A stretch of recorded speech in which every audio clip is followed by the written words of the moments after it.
Welcome, everyone. My name is Katie Hansen, and this is the Pilgrim's course tutorial class, and it is the introductory principles of creation class. And I will add the Hebraic principles of creation. To begin, I want to give a brief overview, so when it's time, you can fully engage in the Hebrew way. So Hebrew is not only a foreign language, it is also a symbolic language. Anciently, in the earliest form found on stones, this alphabet was symbolic and it looked more like the Egyptian language. These symbols show this language has a concrete nature through objects that are part of creation and the culture of the ancient Hebrew people. Of each of these objects or symbols can be illustrated or shown through stories and describing their function. For example, in our body, we have a heart. And when we examine how the heart functions, we can understand more about that organ and then understand the symbolism of that organ. It is an organ that performs certain functions like the heart pumps blood that goes in and out as the blood is pumping.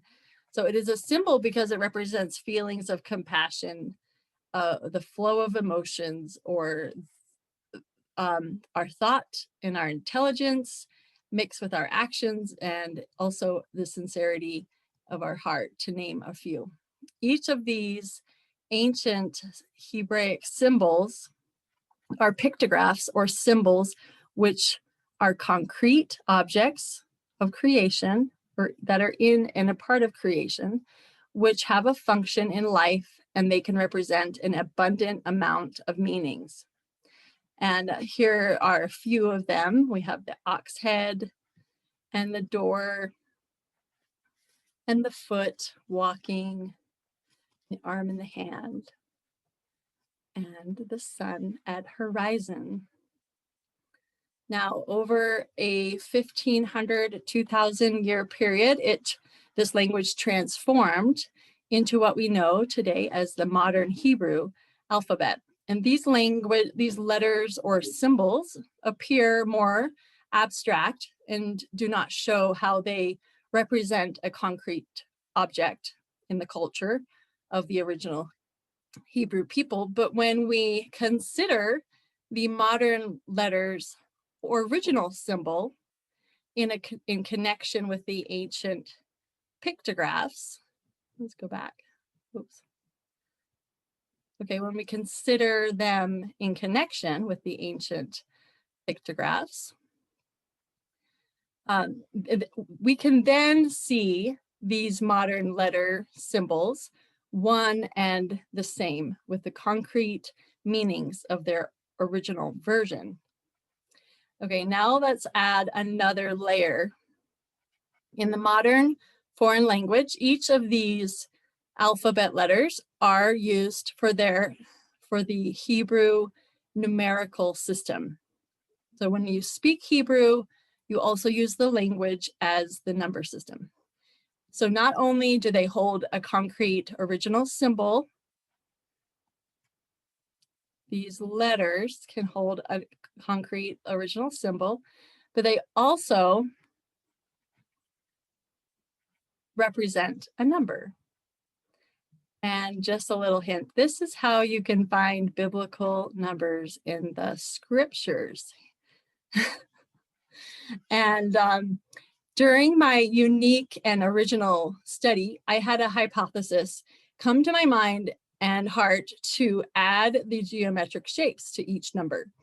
And this has proven to be true each and every time I utilize this language.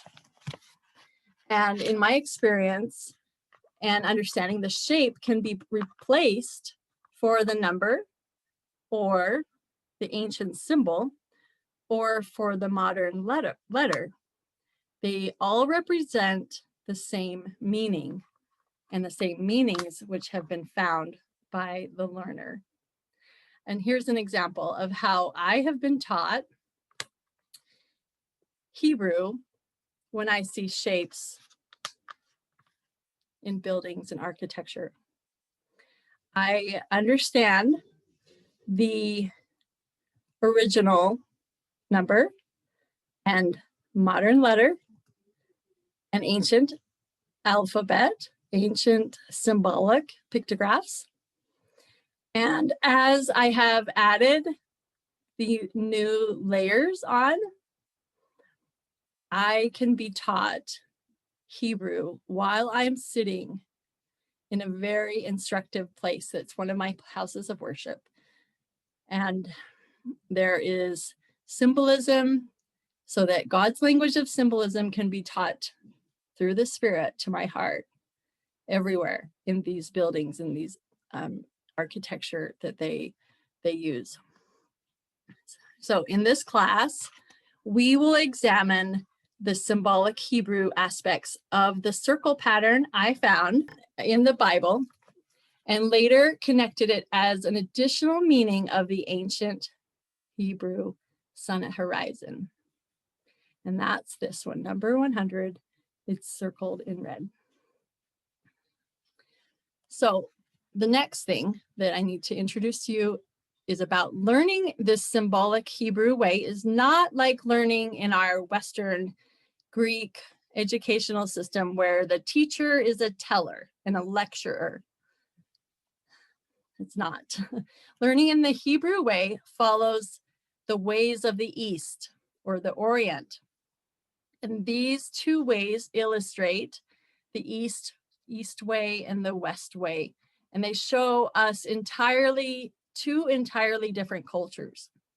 The original Hebrews were a part of the Eastern and the Orient, which has almost the opposite way of doing things and from the Western Occidental ways. We will examine these two fundamental worldviews throughout this class, but to share with you the Hebrew way, I will be teaching from the Eastern and Hebrew worldviews ways. So in the ancient Hebrew culture, the families passed on their culture through a specific style of learning the scriptures and in learning their story and all of the things that they were passing on to their progeny. In order to orally pass on these teachings, the parents used their children's natural curiosity to provide the best way to motivate their learning. And this was the best, their natural curiosity was the best way to motivate learning in them. For example, in Joshua chapter 4, verse 4 through 6, the Lord instructs Joshua to have a representative from each of the 12 tribes to take a stone from a dry riverbed where the miracles had taken place, to pile them up so that, quote, when your children ask their fathers in time to come saying, what mean ye by these stones? The answer will come. The stones shall be for a memorial unto the children of Israel forever. So the child will see the symbol and ask the question because the curiosity has been sparked. And that reference can be was talked about in the Beloved Bridegroom. So first the parents showed the symbol or the ritual, for instance, like Passover or a meal that they would celebrate as a family, to stimulate their interest. And next, they explained the meaning by using a historical reference. Lastly, they invited to search for personal significance in the event for his own life. So in the Passover, the family's having the meal and the parents are maybe asking, inviting them to participate, inviting their curiosity, and then asking them additional questions to follow up about how this could relate to our life today. In this class, we are learning in this Hebrew way. I will share with you the early Semitic pictographic symbol. I will explain what it means through illustrating its function and historical reference and several stories. And then I will invite you to consider your own story and liken it to your life and to find personal meaning and personal significance.